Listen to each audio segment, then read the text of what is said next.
আসসালামু আলাইকুম। ভিডিওটা একটু দেখেন ভাই দয়া করে। রাগ হবেন না, নাম বলতে বাধ্য হই, নাইলে মানুষ বিভ্রান্তের মধ্যে পড়ে যাবে।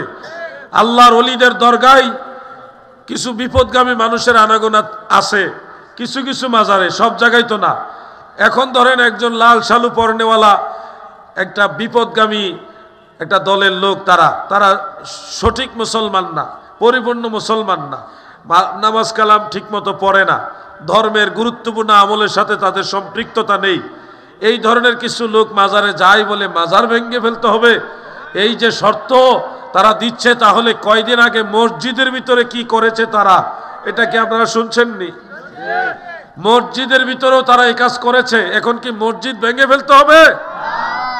মাদ্রাসার ভিতরে কি করে না করে তারা, ছোট ছোট বাচ্চাদেরকে দেন কোরআনের পাখি বানাইবার জন্যে, এরা এই বাচ্চাদেরকে দিয়ে কি করে না করে, এগুলো তো উচ্চারণও করতে পারি না মুখে, ভয়ে খারাপ লাগে।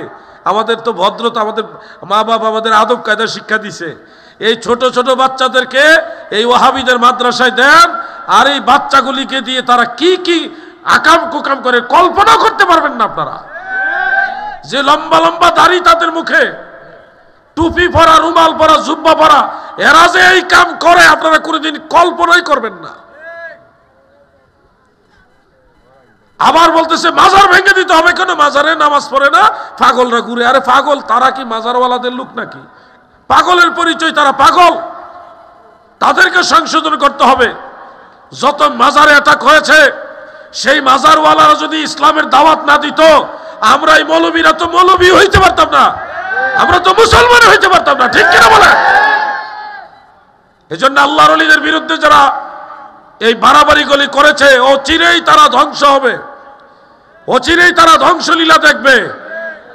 এই জন্য আমার পক্ষ থেকে আপনাদেরকে বলছি, আপনারা ঐক্যবদ্ধ থাকবেন।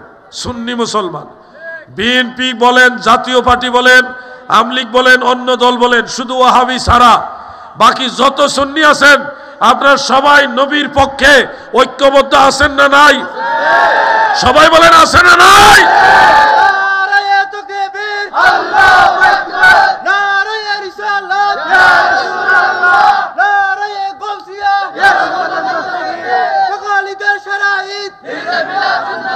ভাই আমার,